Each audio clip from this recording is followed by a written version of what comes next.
Hey everyone, I'm Phoenix. The Legend of Zelda Breath of the Wild is one of the most anticipated titles of 2017, and a game like this has been on people's minds ever since 2011, when Nintendo showed off the Zelda HD experience at E3. With the Zelda game of this scale, people have been going crazy trying to get their hands on it and play it. Bear in mind, this is the first Breath of the Wild review I'm going to do after I can really dive into this game and stress out nearly all of the content this game has to offer. I'll be doing a much more in-depth review later on, so be sure to stay tuned for that as well. Now, let's get started. Straight out of the gates, this game is amazing. It's beautiful, it looks amazing. I can't get over how breathtaking the visuals are.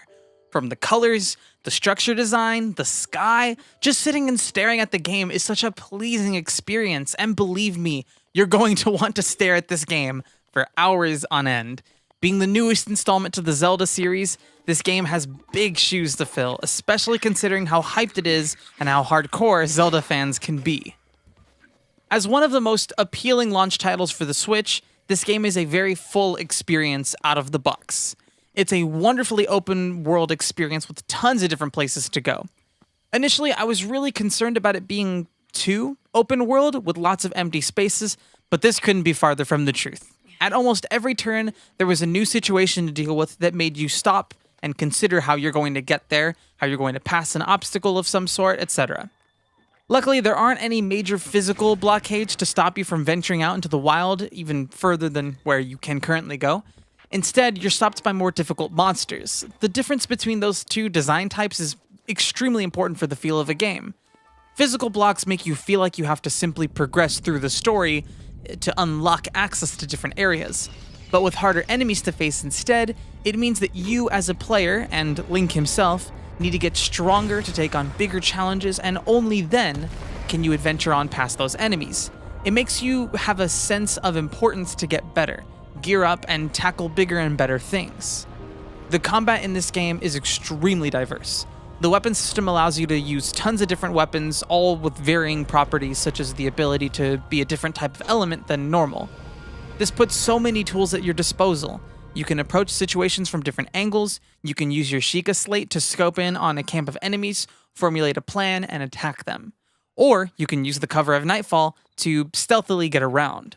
You aren't limited to ground combat either. Taming a horse out in the wild and riding around, you'll be able to attack enemies while on horseback. The monsters in this game are absolutely no joke.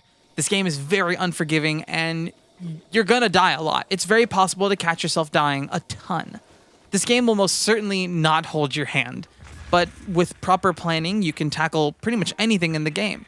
Enemies can even ride horses as well, and easily put up a new challenge for you to face.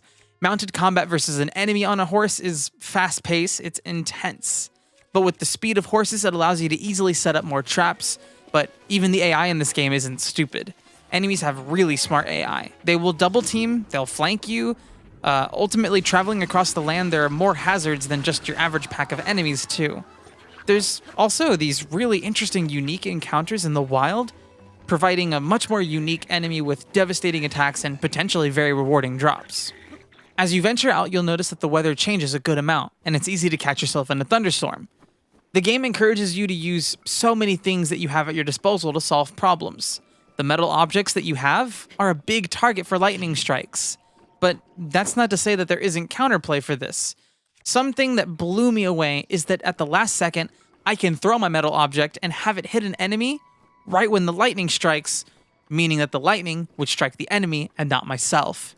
It's all these little interactions like that in this game that really make this a one-of-a-kind experience.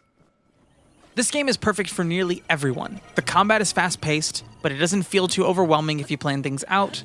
The exploration is borderline therapeutic, but in no way does exploring even remotely feel slow. This game's overall experience that it gives you is just so full, perfect for pretty much anyone. If you're new to Zelda games and never played one before, I can't recommend this game enough. Thank you so much for watching. If you enjoyed the review, hit that like button. For more reviews, feel free to subscribe, and if you want notifications, hit the bell next to the sub button. Tell me what you think about Breath of the Wild so far. Talk about it in the comments section down below. And as always, see you guys next time.